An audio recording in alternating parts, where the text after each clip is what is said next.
So I'm just going to quickly introduce our moderator, Charlie Ornstein, who is a senior reporter for ProPublica, and he will introduce the panelists as they come up. Thank you. Thank you, Charlie.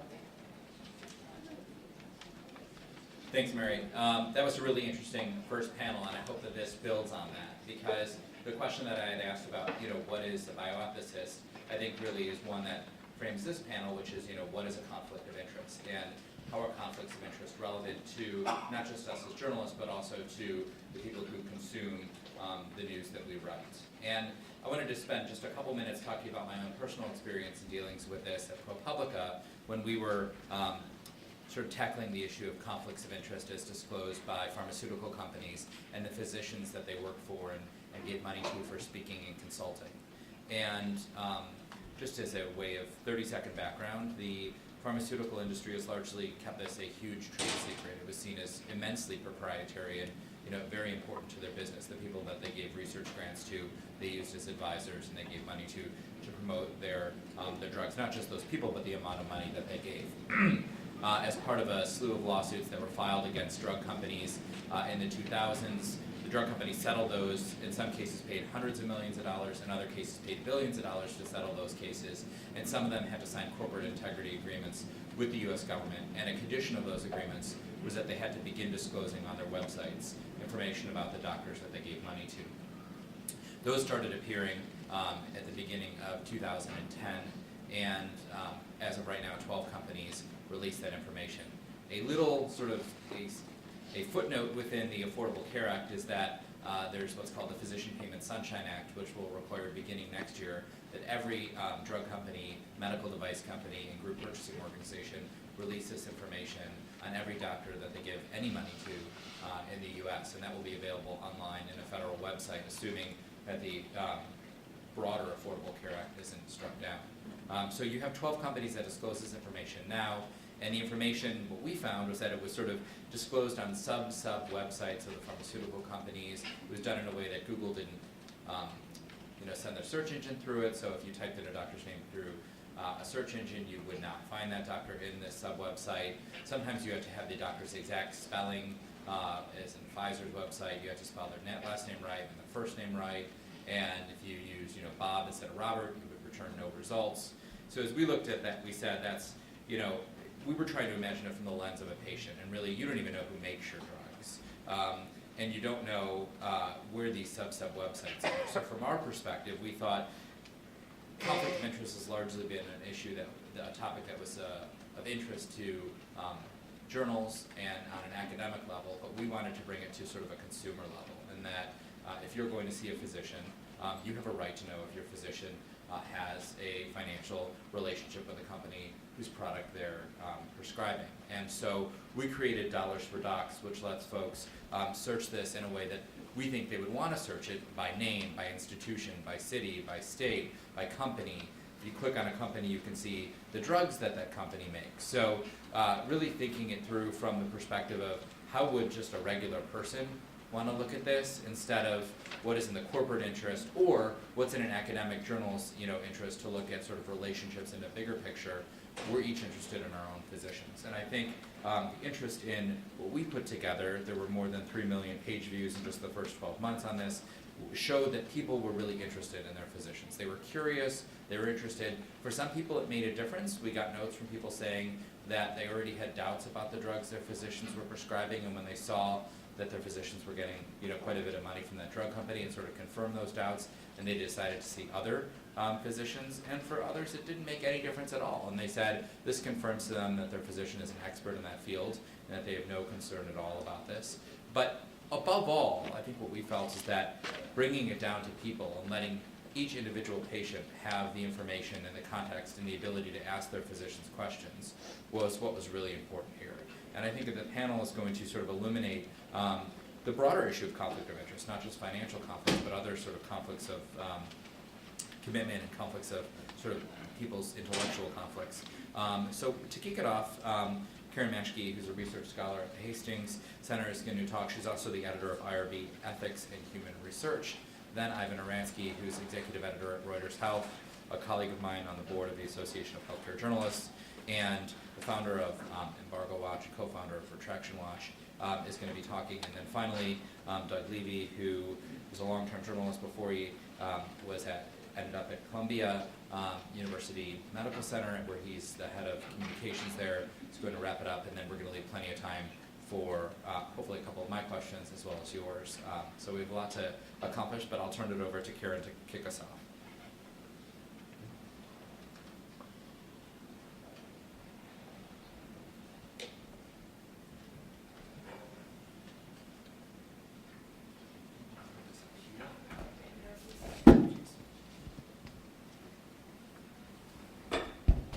This is the one? Great. I cannot do justice to this topic in 7 to 10 minutes, which I was asked to hold my talk to, because we really do want to have a conversation. What I decided to do was to give you my opinion and my view, and many of you may disagree, and I hope if you do, we'll talk about that during the discussion section.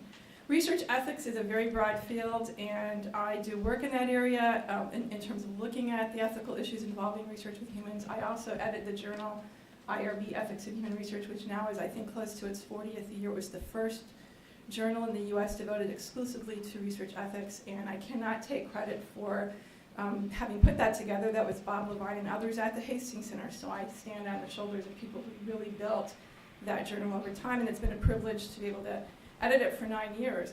I also want to say that in the research ethics field, there are a lot of different themes, which is why I can't give justice to everything. And I passed out a resource reading list. And do want to put a plug in for Dr. Bob Klitzman, who is sitting over here in the corner and will be on a panel this morning. He is one of the leading experts on research ethics and conflicts of interest involving institutional review boards, which is the first layer at which an investigator will have his or her protocol for research approved before recruitment can begin. And Bob has a number of articles that have already come out that have looked at what IRBs do about this issue, which is not a whole lot. And he has another article coming out, which I'll do another plug, my conflict of interest in IRB Ethics in Human Research. So I'm sure he would be willing to talk to you if you have issues and questions about that part, but I can't cover everything. So what I've decided to do today was to tell you how I think about conflicts of interest just when I'm a layperson like everybody else, reading articles in the New York Times or in other places, and see these discussions, and in my own thinking when I'm at other panels, and I'm on many panels with pharmaceutical company folks and so on. And when reporters like you all call me and want me to talk to you about, either give you background information about a story or an idea you have, or about a new scandal that hit the front page of the New York Times. And so this is how I think. It may not be how everybody thinks, and tell me if there are plugs that I need to fill in. But I basically think that everyone has interests. We all have interests. And those interests are often in conflict. They're often in conflict within ourselves and vis-a-vis other people. The disclosure of interests, for example, in my field, by a researcher that, yes, pharmaceutical A company paid me to run the study, is, in my view, not the issue. It's important, disclosure in and of itself is important, but it is not the issue. It's not the end of the issue or the end of the story. And it may not even be the story. But it's important to keep that in mind. And I'll come back to that in my final slide. The issue for me then, particularly when a reporter calls me and wants me to comment on something, is whether the interests are in conflict, and usually they are because we always have conflicting interests, and what is the outcome of that conflict? Or another way to think about it is, what are the implications of that conflict for interests that we all should share, and we all should, I would say, probably should trump other interests, and that's where I want to lead you.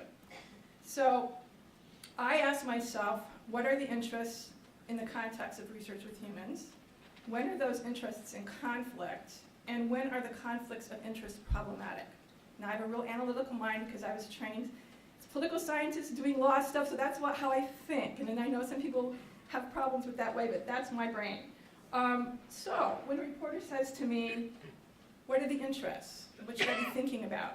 I say, the interests of the scientific enterprise that everyone, sponsors, funders, institutions, researchers, regulatory agencies, the public at large, should support and promote.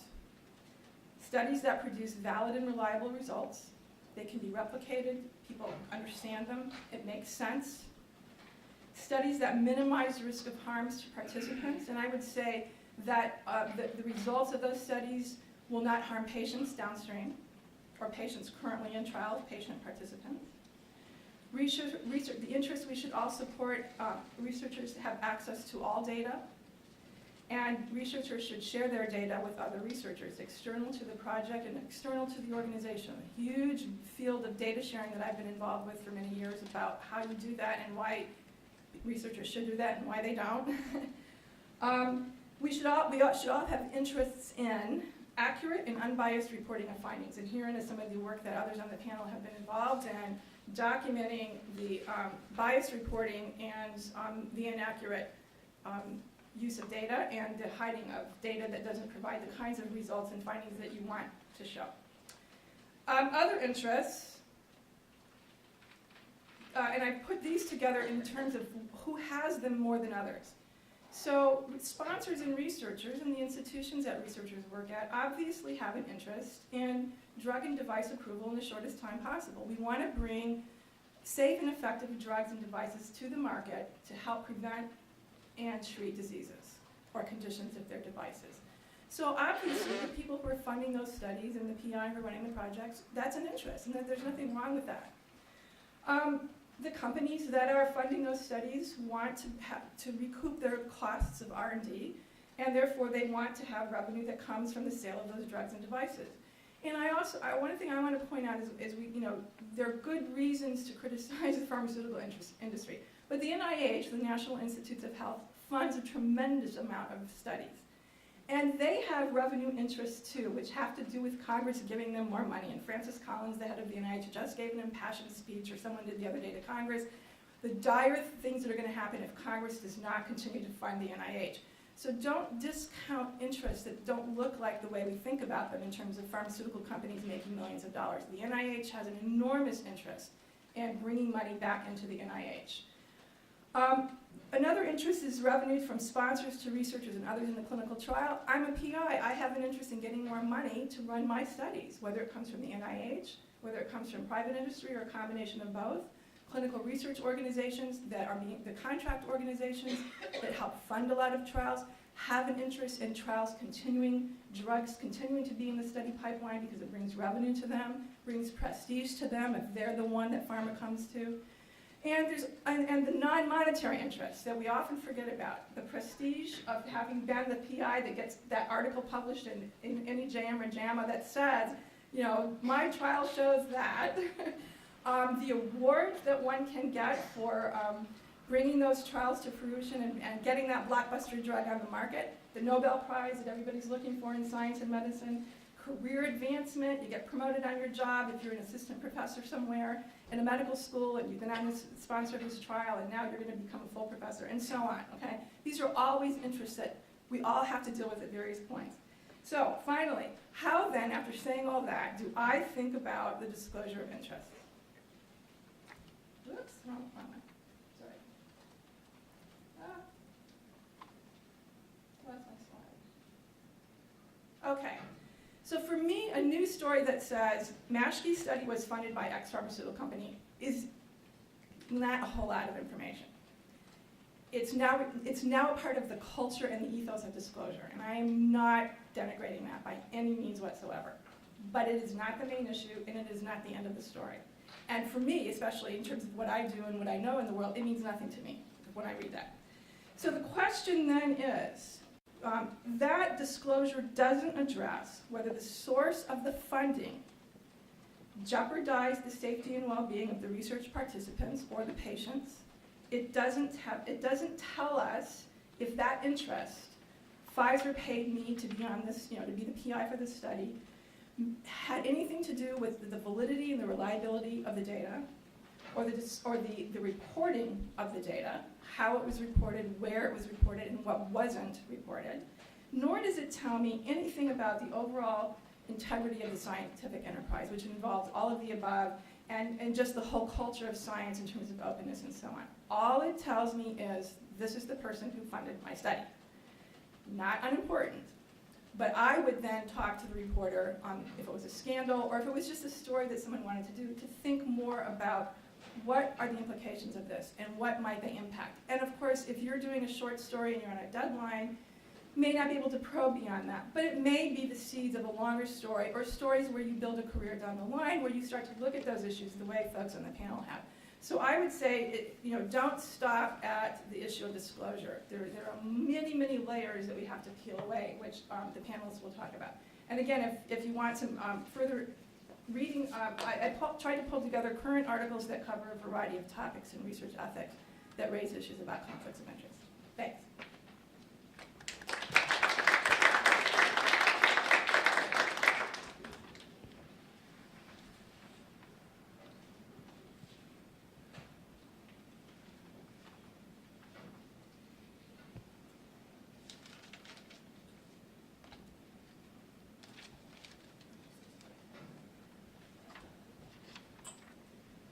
Well, thanks to Swanee and CUNY and Hastings for having us. Thanks to Charlie for the kind introduction. I think that what was interesting, and when we talked earlier this week about this panel, is that I think in terms of fundamentals, journalists, bioethicists, people at medical schools and universities actually have the same formulation of what a lot of these things are, what conflicts of interest are. But we actually, in our day-to-day work, look at things quite differently and ask different questions. I think they're all complementary, but what I'm going to do is sort of talk about how a reporter at, in this case, a wire service putting out more than 100 stories a week, actually thinks about these issues. And I think that's a bit different from putting out a journal every quarter, month? Okay, every other month. I think the first question that you have to ask is, as a journalist, is, there's the old follow the money, which we've all heard for decades now, going back to Watergate and long before that, actually. And, you can sort of stand on your soapbox or stand on a pedestal and say, oh, it's bad. And I think what, part of what Ken was talking about is the fact that just because someone does or doesn't disclose, what does that really mean? Well, failing to disclose, for example, means that you probably have other reasons not to trust that person. And as a journalist, that's throwing red meat to the wolves, okay? So you got to keep that in mind, and there are good reasons for that. Sometimes we get hints and clues about people we can trust and what they might or might not be hiding. But at the end of the day, the question has to be, does this really matter? And I want to just show you a couple, these are just things to throw up and food for thought. In fact, what studies, and those studies, by the way, may have also had their own conflicts, let's be sort of clear about that, in a sort of meta way. Studies have actually shown that it does matter who funds studies, okay? Now, let's put a big asterisk around that and say that despite Francis Collins and the $30 billion, whatever it's going to be, NIH budget, the NIH essentially funds very few clinical trials of the sort that get drugs approved. Even if you took that entire budget and threw it at clinical trials of that kind that the FDA required, you would fund very few, clinical trials. These are very expensive relative to the number of drugs and devices that we seem to want as a country. So it's not as though there's this pile of money that no one's using. It's often sponsors have to be drug or device manufacturers. But this is a story from 2006. It happens to be about antipsychotics. It happens to be by Adam Marcus, who's my co-founder of Attraction Watch, and it happens to quote me. All those things happen together because I used to sort of be a half-trained psychiatrist, and I remembered this story, so there's a conflict of interest, I guess, or something. But here's another one. This is one of my staff, Fred Jolving, whose work I'll talk about in more detail. But again, just one particular story. Answer on taser danger depends on who's asking. So taser likes to fund studies, okay? And if you look at the studies of taser, the ones that are funded by taser, Taser International, are about 90% likely to show that taser is safe and whatever their version of effective is. Safety is what they're actually mostly concerned with. They ended up funding a study once in Scotland of where the researchers got a bunch of sheep high on crystal meth, and then they tasered them to see whether it would be safe if there was someone running down, 40th Street, high on crystal meth, whether it would be safe for the police to taser that person.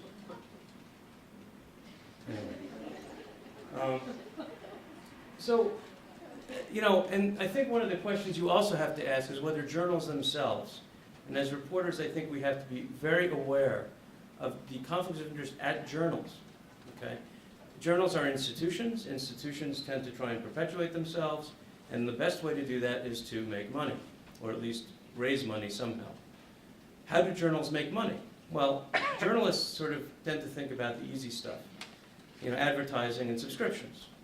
Now, you know, open access journals, you can take away subscriptions. But advertising and subscriptions have actually never been, for the big clinical journals anyway, the way that they rake in the real bucks. The way that they rake in the real bucks is with reprints of studies. So you publish a big study that says, you know, Merck's drug works. Well, Merck wants to get that study into the hands of as many prescribing physicians as possible. And what they do is they buy reprints. This is actually Richard Smith, and by the way, you should also, if you ever want to find out what really happened at medical journals, don't talk to the people still working there. I mean, this is a good journalism tip no matter what you're covering.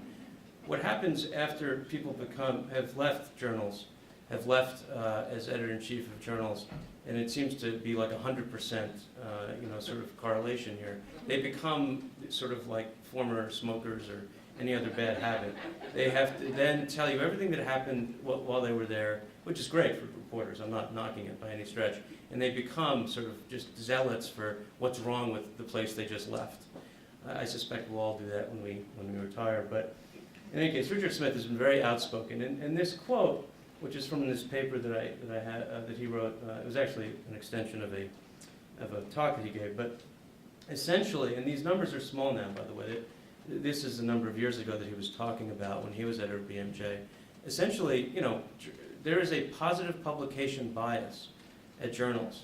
Some of that is just human nature. We like things to work, okay? I wanted to get up here today and give you some knowledge. I didn't want you to leave here thinking that was terrible. So, you know, you're going to sort of have this innate bias, I think, to publish stuff that, you know, moves us forward or advances science or it works, okay? Well, drug companies want to pay for research that works. Journals want to publish research that works, again, both because of this sort of innate human nature, but also because they actually make tons of money whenever they do that. Larry Altman, you know, now actually sort of emeritus, retired at that paper around the corner, medical correspondent for 40 years, you know, used to go after the journals, and because of his stature, because of where he worked, and because of who he was and the great work he did, he could really hammer them, and they still never gave him any of the data in terms of their financials. So any reporter, if you want, you can go out and find that. That would be great. Even though some of these are nonprofits, supposedly, they don't seem to be telling us much. You know, look at whether journal policies are consistent. Again, journalism has to start with a nugget of something that is going wrong or that is inconsistent, maybe illegal, although I want to be very careful and say that the fact that something may be considered highly, extremely unethical at times does not necessarily mean, and usually doesn't in fact mean, that it is illegal. There are differences between ethics and legality. I think we have to be careful about that. If it's illegal, it's always a story, especially if it involves a public figure. If it's unethical, often it is. But, you know, whose ethics are those? Who's, you know, is the Hastings Center saying, you know, this is against this code, or here's the Hastings Center code, I hold that up to what is actually happening, and I can show some differences. Well, here's a journal, again, by Fred, one of my reporters at Reuters. This is about, Fred got very interested in a particular dermatology journal, British Journal of Dermatology, because there was a failure to disclose something very significant. And long story short, he actually, in the story that ran up to this, he found out that something hadn't been disclosed. It changed the conclusion. In other words, the conclusion favored the company about which the relationship hadn't been disclosed. He called the editor and they said, oh, we should have disclosed that and we're going to change the conclusion. And this is after his story ran. So this is sort of journalism in action. Just one study. Well, then he ran a follow-up story saying, well, they changed that basically after our story. So this is a story that Fred did, you know, several months later, where he looked at 50 different papers in this journal and held that up to whether or not the disclosures in those papers were consistent just with the journal's own policy and best practices, but not with sort of some, you know, black and white sort of, actually the journal's own policy. He found wide variation. There was someone, the lead of this of his story, actually, which you can't see here obviously, was about someone who had, literally, he owned the company, he was doing the research, and that just wasn't anywhere in the paper, nowhere. And that obviously should have been disclosed. What happened after this story ran, I can tell you about how we sort of got the story, how Fred worked on it, and how we sort of did all the data analysis on that. But I thought I would actually leave it to, and this is basically my conclusion here, leave it to Bill Heisel, who runs a great blog. Those of your reporters hopefully know about it. If you don't, check it out. Bill Heisel's Antidote. And he did a great thing called Doctors Behaving Badly, last year, the year before, I guess it was, basically looking at public records about doctors getting disciplined, which was just, it was outrageous and terrifying, but also some of the best journalism I've seen in a long time, where he did a tour of the states, 50 states, and all of these crazy things that doctors were doing. So Bill actually looked at our story and had some suggestions for reporters. So he had 5 reporting tips. So again, number one, find out just what no conflicts means. So again, it says there are no conflicts in this study, but what does that actually mean? When you peel back the onion a little bit, layers of the onion, and see, you can actually find this stuff. A lot of it's public. People serve on advisory boards. It's out there, etc. Patent office, you can look at those. Just ask the author. Now, my students, and I see some of my sort of future students from SHRP here, so I'm very glad to see that. I will tell them, this is a little sort of bit of what you'll get in the fall, I will tell them generally, asking someone as the first question when you get them on the phone, so who do you take money from, is not a great way to start a relationship. It's not the beginning in Casablanca of a wonderful, great friendship, but ask them. They often tell you. I mean, most of them actually, a lot of them are happy to tell you. It's somehow the journals, in fact, that are often not doing that well. Give the science a stress test. I mean, this is, I think, again, basic journalism, but it always needs to be repeated. Figure out whether the science actually says what it says it means, which is, I think, to Karen's point about whether the conflict may have deformed that presentation. Find the rebels. And the rebels here mean journals that are people that are actually doing things right. It's one of the things Adam and I like to do on Retraction Watch, is find journals and find editors and find scientists who are doing the right thing, who are saying, yeah, I screwed up, and here's what happened, and I want the record to be clean.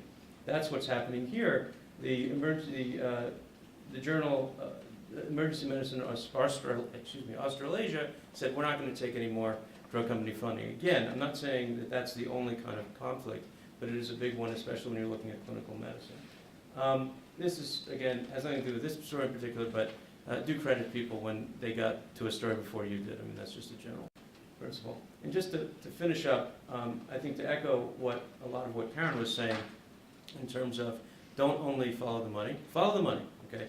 And don't use sort of, I think a lot of people who want us not to pay attention to financial conflicts, and there are a number of them. You can imagine who they are. Groups who are heavily supported by industry, for example. What they are trying to use this argument of there are other conflicts out there, they're trying to use that to say, so don't worry about the financial ones until you can do it all right. But as my students will also hear from me, and as my staff hears from me every day, don't let perfect be the enemy of good. Okay, the fact that you can't get to every conflict and understand everyone, especially on deadline, doesn't mean you should suddenly stop, I can't get to it, so I won't include the financial ones that are right in front of my nose either. That's not good practice. And then that's me, and that's my deputy who, while also running the shop while I'm doing nice things like this, actually helps me with PowerPoint, so thank you.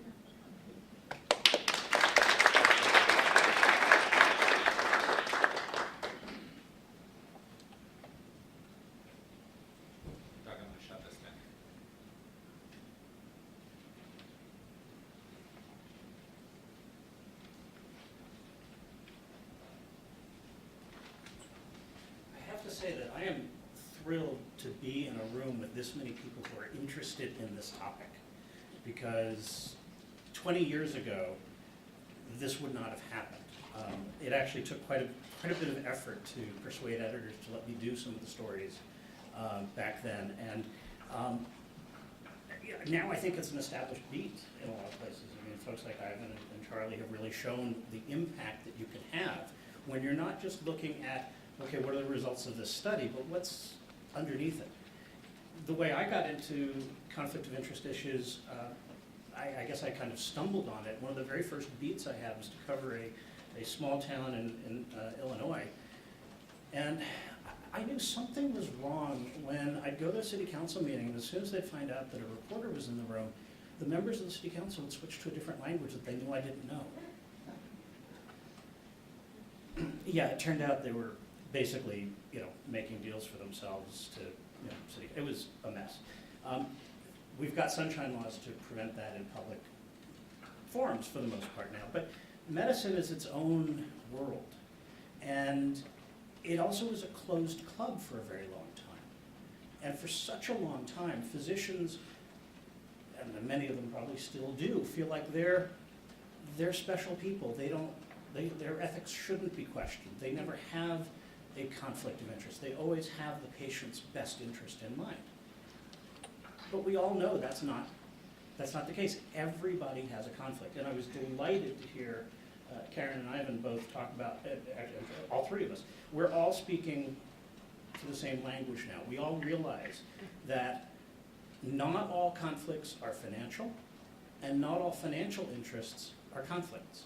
And that's an incredibly important concept, because there have been cases that I've been involved in where there's a perfectly legitimate reason for a company scientist to be involved in certain research. You do need to look at whether it affects the study, but that doesn't mean somebody was there manipulating the research.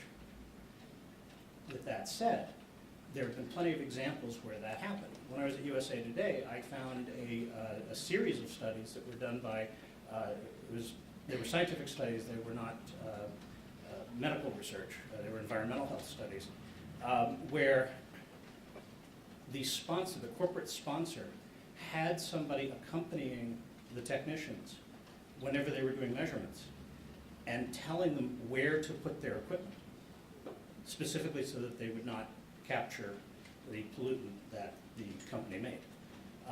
That's a conflict of interest, that's a financial interest, that's the stuff we don't want.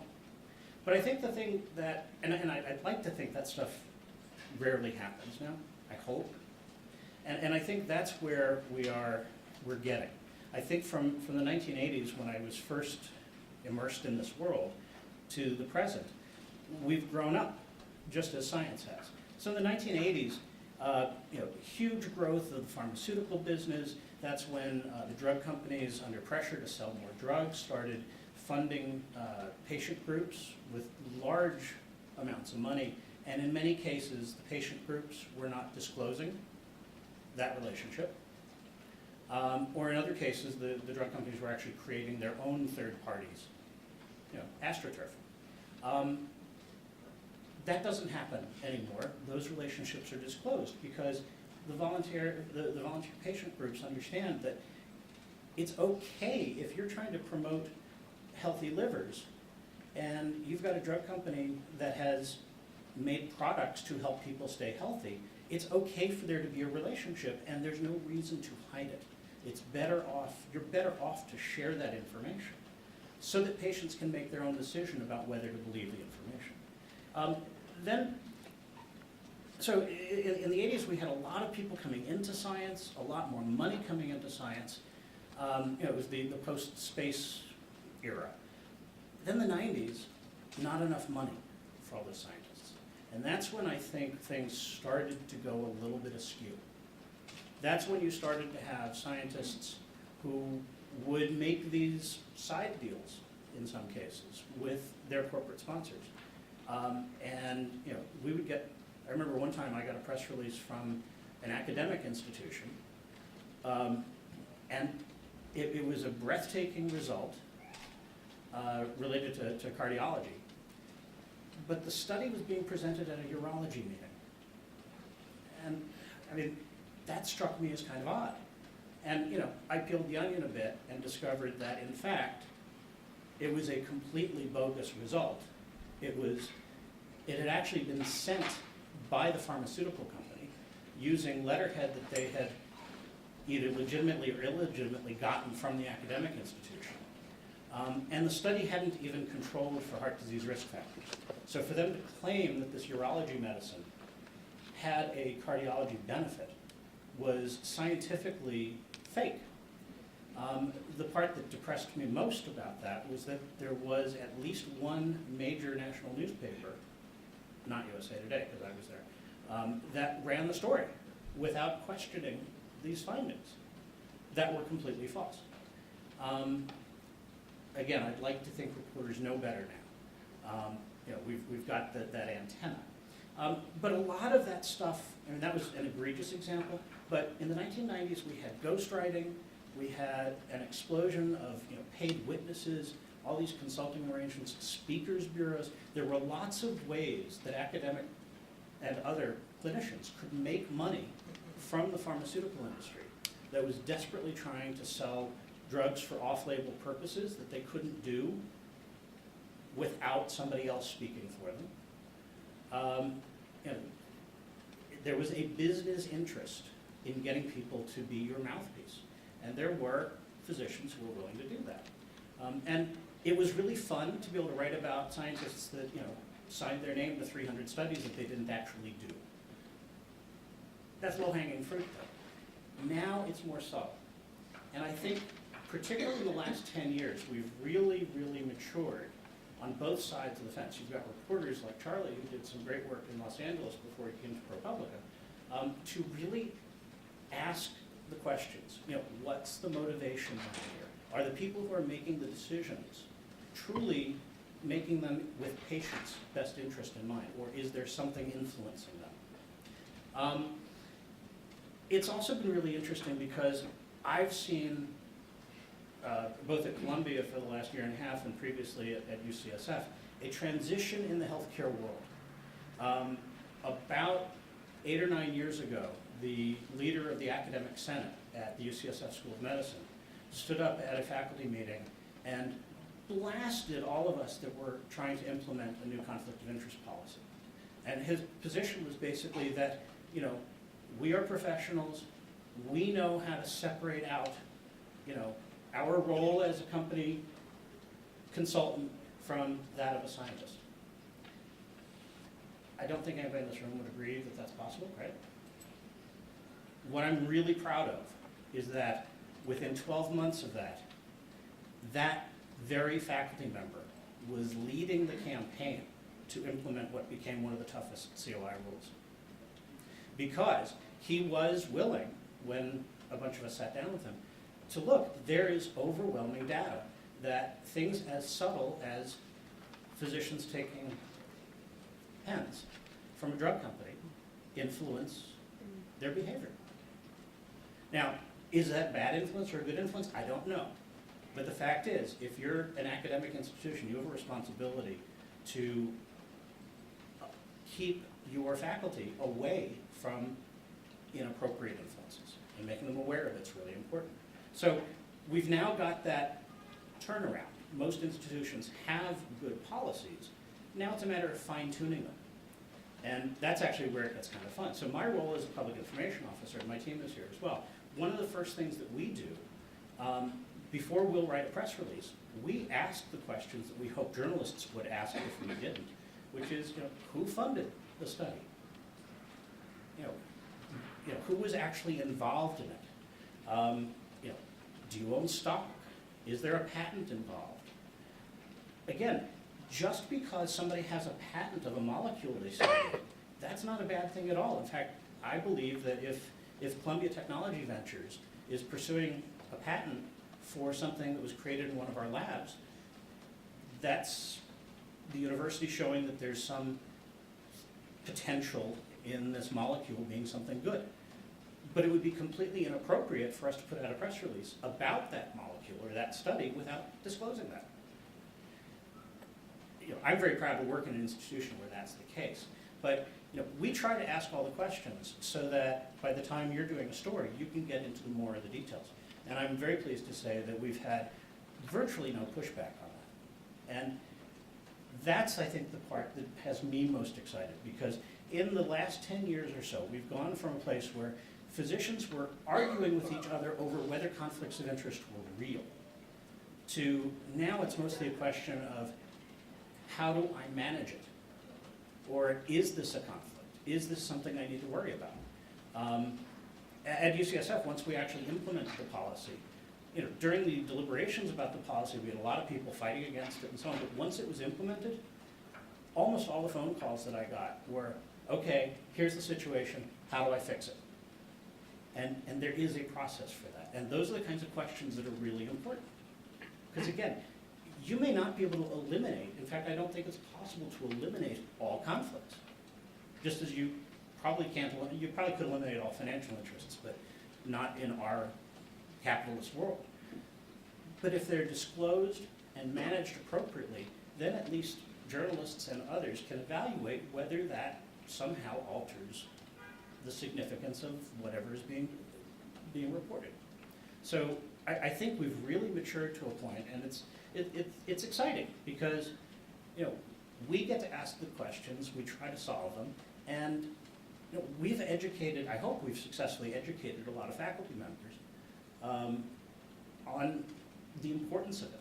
And again, if a faculty, just as Ivan said, if somebody bristles if we ask them about their disclosures, that's a hint that there's probably some reason for it that we need to look at. So anyway, it's great to be in a field where the vast majority of people want to do the right thing. I mean, I've certainly written about people who were bent on doing something wrong, but they're very few.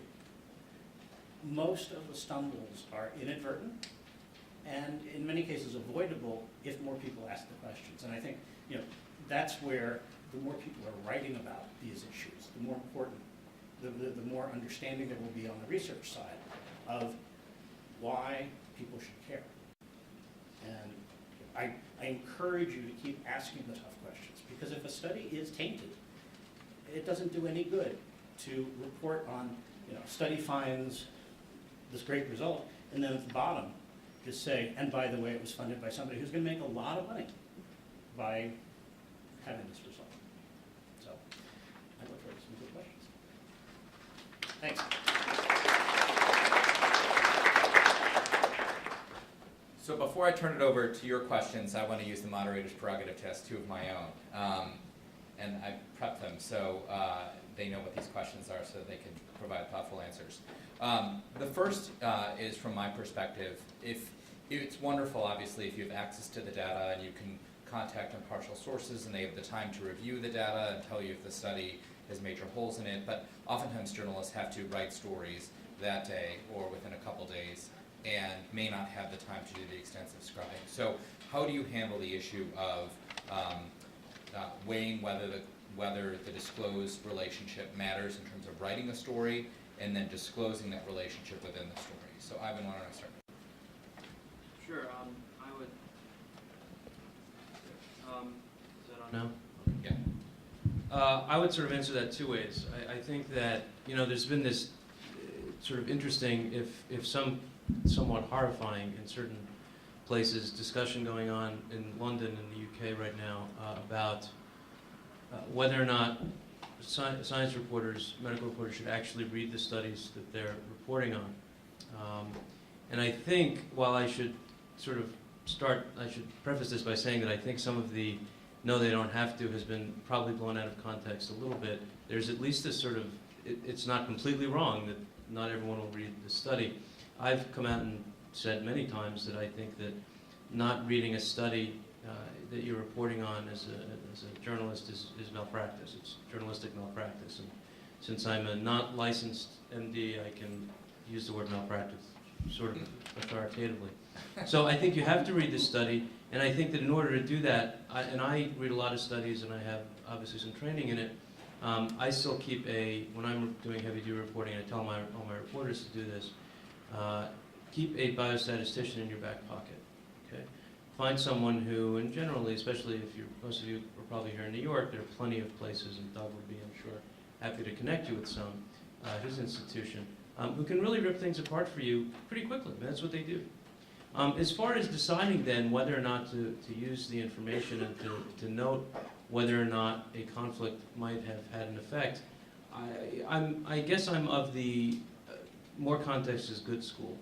when it comes to journalism. And maybe that sounds strange coming from a wire reporter, but most of our clients are online, so they don't care how long stories are. I add the information, and I say why it's relevant, and my reporters add the information and say why it might be relevant, and try and give some sense of the fact that, in fact, most studies that are sponsored by particular interest groups or companies tend to have a result that favors them. And I think if you start to put that in context, and then try and put in as much as you can, I think your readers will get something out of it. Doug? I just want to mention that really looking at the methodology of a study is critical. And anybody who's trying to do any kind of science reporting has to at least have a basic understanding of the statistics and the scientific method. Because you don't need a statistics degree to read a study that was based on a very small number of people to question whether the finding is applicable to a very large number of people. But then you should look at why was it a small number of people? Sometimes there's a very legitimate reason. Sometimes it's because it's a pilot study, which means they're just testing a concept of the research and you probably can't draw a big conclusion from it. Other times it's because it's very difficult to accrue patients for something, such as a life-threatening condition. How do you deny a treatment for somebody so that you can test an experimental drug? That's talk about ethical issues. So again, that's where the numbers may be very small. And in other cases, it may simply be that's the only data the researchers had access to. And that could be a legitimate reason. But if you're studying whether the outcomes of a particular treatment are good or bad, and the study was only done at one hospital, how can you possibly go from that study to a broad conclusion about all other hospitals?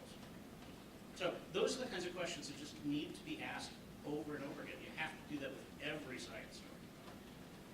I would say all of the above, and just a couple of other quick points. I do think you have to, if you're going to study these kinds of stories over time and make a career on it, you really do have to understand the science, not the technical aspects, but what is a clinical trial, what are the phases, and I really do think you have to have some contextual knowledge about the drug development process and what that means in terms of our system of FDA review and approval, because you can put that into context. After having looked at all the data and asked the methodological questions, I would stand back and say, okay, where are we in the drug approval process? This is a phase 4 post-marketing trial, and I know because I know that context. They want doctors to know that this is available, and it's a seeding trial to get the drugs into the hands of doctors. Why did the IRB, was there an IRB? Why did the IRB approve this? That's a larger contextual issue that someone like me in research ethics would be looking at as well, in terms of, in addition to asking the kinds of questions that were already mentioned. One more question, and that is, as you look at different types of relationships, in my mind, there's sort of a continuum, and I was eager for your perspective. So you have people who deliver promotional talks for a drug company, you have people who serve on advisory boards, and those can take different forms, whether they're research or marketing advisory boards. You have people who do research that they initiate, people who do research that companies initiate. And then you have people who get meals, or who get travel support, or who get educational gifts. Where do all these fall? Should you be more concerned about one type than another? Karen, why don't I start on your end? Oh, geez. I was afraid you're going to ask me first. Well, my first experience in bioethics was at an institution that provided lunch to the, whispering that the pharmaceutical companies provided lunch to the residents and interns, and there I was eating the pizza. So I think it's a little bit of all of the above, and it depends on the context. So is it a training program where it's fully disclosed and everybody there is paying upfront for these things? I guess my view is it's money, it's where the money comes from and the context and how it's going to trickle down into whom. So lunch may be important, actually, at a place where you're trying to get residents and interns and medical students to be, friends with. Friend me as a pharmaceutical company. That may actually be an important place to look at the lunch. It may not be so important at different events. So I would really, I'm a contextual person, and I would look at it that way. Well, personally, I think that academic certainly medical education has to be free of pharmaceutical company involvement and device maker involvement, period. There's plenty of research to show, again, that even the subtle pens and slices of pizza have the potential of blurring the lines. And it's just, there's other ways to solve those problems than having the drug company deliver pizza. And I think we did that at UCSF pretty successfully, and I'm pretty sure Columbia is pretty strict on that as well. I'm new enough at Columbia, there's still some nuances that I haven't completely sorted out. But on that continuum, I think it is really important to distinguish between the okay relationships, the ones that actually should be encouraged, all the way to the ones that are really bad. So in my mind, the icky ones are when a scientist who is not one of the clinical researchers on a drug is giving a talk to a group of community physicians about why they should prescribe drug X. That's marketing, and certainly an academic physician should not be in that business. You know, share your educational experience, share your clinical experience, share your scientific experience. Don't be a shill. At the other extreme, however, are legitimate scientific exchanges. So, for example, one of our faculty members at Columbia, who is on the Dollars for Docs list, is a very senior basic science researcher in a specialized but fairly widely prevalent form of cancer. He gets money from the drug makers, from several of them, to present his basic research to the scientists at the drug companies. In my mind, that's really good, because if what he's finding in the lab is ever going to lead to advances in patient care, the scientists in the drug industry need to know what that research is. And those are talks that he's putting together himself. The drug companies have zero influence on the content of his presentation. I don't have a problem with that. Ivan? Yeah, I think, actually. A lot of what's been said, I'm going to actually just take a different tack, because I think I would probably repeat a lot of what you've heard. Although I would just sort of, underline that whether or not a relationship is okay doesn't change whether or not you should disclose it. Oh, I think, disclosure, yeah. absolutely. Disclosure is not optional.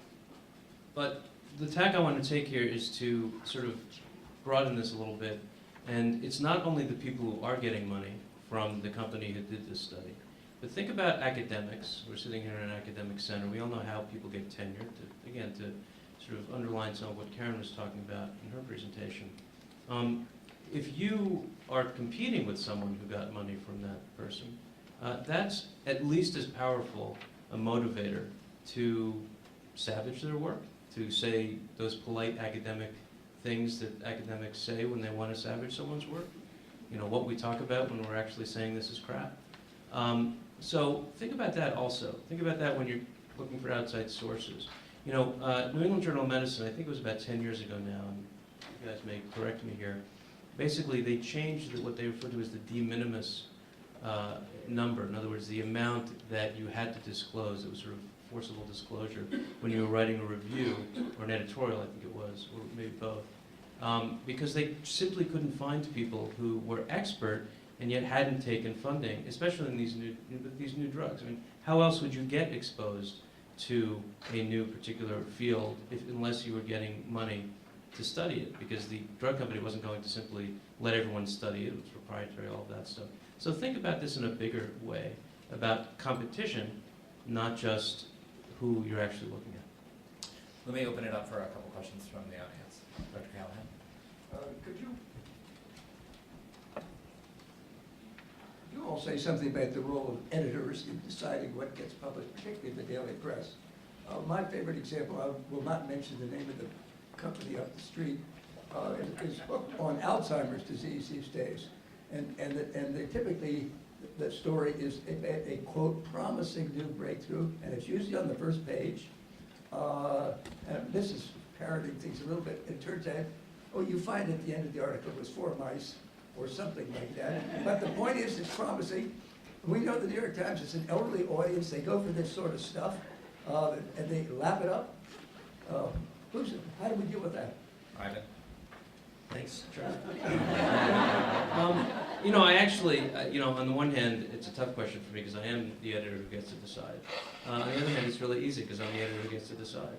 And I, again, in keeping, I think, with conflicts and disclosure and transparency, every day, my name or my reporter's name or some combination of that is on the stories. And you can challenge us, and we encourage you to do that with every choice we make. And people do. We're pretty big. I think the question really is about when you have non-specialist editors. Again, I would encourage all of you to challenge me and question me. That's how I get better at what I do. But at the end of the day, I'm a specialist guy. I happen to know a little bit about healthcare and medicine and studies. I've been doing this for a while. The question is, especially on the front page of that paper that I hear is around the corner, someone who is front page, page one editor or some version of that title is making those decisions. And in order to I wouldn't only put it on on them, because I think the cases you're talking about involve some very specific things, especially the Alzheimer's one, which was quite recent, the screening test that was at the times called 100% accurate. And I wish I had known that there was a 100% accurate screening test for anything. But the point is that it isn't just the editor having to decide, that the reporter has to pitch that in such a way and then not push back when, quite frankly, sometimes, and you never know unless you really get into this, well, that story may have been changed in editing so that it would look sexier for the front page and have a better shot. And, well, the reporter either passively or actively allowed that to happen. So I think that we need to look at everyone who's involved and take responsibility. I can do that. It's easy. I run my team. Our stuff goes out there. But even I like to get our stories onto sort of wider circulation within and externally at Reuters, and I know that tension of having to think about it, and I would much rather not have it run instead of pushing it to a point where it's no longer accurate. I'm not going to comment on this because I have a conflict of interest. It's some of those Columbia researchers that have been in the stories recently. Okay. But I agree with I think there was. You had your hand up back there. Hi, yeah, this is for Karen. One of the bullet points on your PowerPoint said that we should always check that money given to a study didn't affect the validity or the reliability of the research. Besides getting an outside opinion, how can a journalist assess that? That's a really tricky thing to look at. Yeah. You're all looking at me. Yeah. Okay. That's a very good question. I think that some of that just comes with over time, developing a list of people who are credible in terms of how they answer your question. I didn't see the person who raised the question. Sometimes you have to do a little bit of your own homework to find out what their credentials are, and I think also I think it was really important what Ivan said. What do they have to gain by making the other person look bad or look like they're corrupt? So that comes with experience, and I've had my own stories about being burned like that. But I think talk to people, get good, and I think face-to-face contact with people in places like this to find out who are reliable sources, who are reliable go-to people, who will take the time to help you sort of work through the questions. Or maybe, and what I try to do, I've often said to reporters, they'll say, well, is there anything else you can help me? And I'll say, yes, well, here's actually the question you didn't ask that I think you should ask. And here's, in my real fantasy world, what I would like to see you write about are often sometimes really valuable sources, because if you can find those folks, they can lead you to the people. And I often do try to lead people to the other people who I know are credible and who can help them with that story. I personally wish it were public, where how many journals have rejected your paper before the one that accepted it took it, because that could be as good of an indication. All right, you had a question. Oh, sorry. Go ahead. Well, I'm interested in what Doug said about, I think I'm in favor of academia and drug companies working together, because I don't really want the drug companies doing these studies without, they'd be even more unethical, it seems to me, if they didn't have academic participation. So then how do you manage a relationship between pharma and academia, which you're trying to do? And then looking at news articles over the last few years, I feel like I've seen things like Dr. So-and-so takes $20 million from Pfizer. And again, there's no context necessarily. he may be doing research, and that's research money, or he may be getting it on the side. And I feel like the disclosure needs a little bit more nuance to show you what that means. Is this an unethical taking of money? Is it an ethical taking of money? And a disclosure is not just so-and-so works with X, Y, and Z. I talked to someone on a IRB recently who said we have to put on our informed consent that Dr. So-and-so has a relationship with X, Y, and Z. It turns out that a lot of the patients or those research subjects thought that was great. They're important people with all these relationships. So I said, why don't you rephrase it as this doctor may do the wrong thing by you because he has a relationship? And they said, well, we can't do that because our institution wouldn't let us do it. But So anyway, I want to, if I can Yeah. tackle that. First of all, there are some institutions like Washington University in St. Louis that are now requiring, not just as part of research, but in clinical practice, that when a doctor who's received a significant amount of money from a company treats a patient, is going to prescribe a patient a drug from that company, they have to give a university written disclosure to the patient. So it's not up to the doctor to choose the words that the doctor wants to disclose. The university gives them the language that they have to hand in writing to the patient. So that's beginning of sort of taking it out of the hands of each person to decide how they want to do that. Secondarily, I think, in journalism in particular, has a relationship with, and there's, in my mind, quite a bit of a difference between getting, $100 and getting $20 million. And even in the case of $20 million, if you know that amount, that may be funding lab space, all of the assistants, purchasing equipment, buying the drug supplies, and the person may not get any personal remuneration versus delivering talks where it's buying them a second home, a boat, and paying for their kids' college education, where the sort of personal benefit to them is, even though it appears greater in one, may be quite a bit greater in the other. So I do think as reporters to understand when you see a $20 million, well, what is that? Is that money that's just going to you, or to put the context of what that's for? That, to me, is significant. Anybody else? Okay, one more question.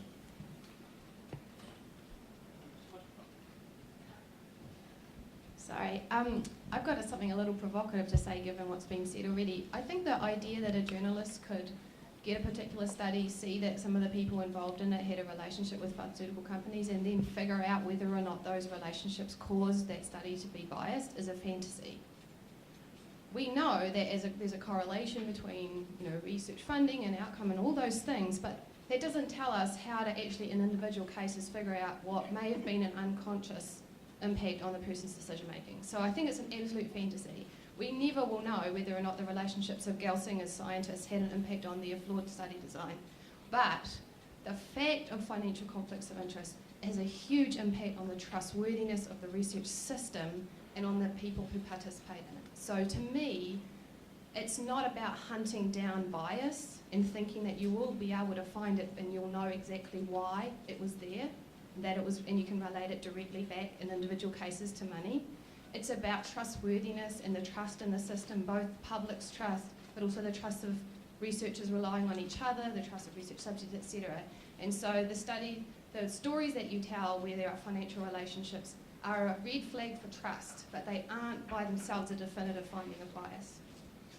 I think that's very true, and I think everybody probably wants to take a crack. Ivan, do you want to start us off? Yeah, I would just say, Josephina, I think actually we agree. I certainly, if I suggested this, I certainly didn't mean to. The point is not to there is hardly ever a smoking gun until you have documents, which journalists have found, not on a day-to-day story. You just can't possibly do that. Most of the time you have to file FOIAs and sue people and do all kinds of other nasty things. But the point is to illuminate, and again, to not let the perfect be the enemy of the good. So in other words, I'm going to tell my reporters, and I tell my staff, and in my own work do this. Report what is true, what is factually there, put as much context to go back to what Rachel is saying as possible, but to not let perfectly be the enemy of good and say, well, we only report this if we can prove that the fact that Dr. Smith had a relationship with Pfizer, that completely skewed the results. What we'll say is that what tends to happen in the vast majority of cases is that the results go a certain way. Is that because Dr. Smith is an evil person? Absolutely not. It's not that Pfizer's an evil company. They've done some not so good things, but as a company they're not evil, and Dr. Smith is not evil. The point is human nature and all of that, and I think putting it in context. I think one of the things that's really important is to recognize that as much as we'd like to think journalists are, the most important people on the planet, there's other institutions that are responsible for protecting us from conflicts of interest and inappropriate financial interests. Journalists help hold those institutions accountable, but we have to, as a society, be dependent on academic institutions to have the right policies in place and to enforce them, because those two don't always go hand in hand. The new public health, the new NIH rules on financial interests are certainly a helpful step, but do we need other federal, state, or other policies to protect us from those biases? What other ways can we do this? How can we improve the training of scientists in the first place so that they're aware of these biases? I just want to close the three, I'm sorry, unless you do you want to? Well, just real quickly, she tapped into, I think, a lot of larger structural issues that involve transparency and how we actually do science. And people have proposed different systems, and I think it involves journals, particularly the major ones. We need to have a larger public conversation on how we do science and what transparency and trust in science means. So I want to close with three practical tips that go to what you said, Josephine, about ways in which reporters can actually begin to get at that question. One is, Ivan is modest, but retraction watch to see if the researcher has any sort of history of retractions for their papers. That could be a good signal that perhaps you should look deeper before publishing information about a newer paper by that person. A second, I would say, at UCSF, there's the Drug Document Industry Archive, which is an archive that's publicly available and freely available, where litigation documents from some of the lawsuits against drug companies are there. And if the doctor's in there, you could look at the context in which the doctor's in there. And that includes a whole bunch of doctors that did studies from Merck and others on withdrawal drugs. And, there are instances in there where doctors are flagged by the companies as being biased, and or where you can see the context in which they're in there. And then finally, I would think practically you can check the doctor in Dollars for Docs or an individual drug company's websites. Do they have conflicts that they didn't disclose in the paper, where you can see that it's just in a quick search that they exist and the person didn't disclose them? To me, that would be a flag about the person's sort of trustworthiness if you are trying to make a decision about how to handle that paper. So that would be three practical steps, I would say. While you can't ever get to your question in the daily deadline environment, you could do these three things easily, and that would help make the story better. So I think we're out of time, but thank you everybody for your interest.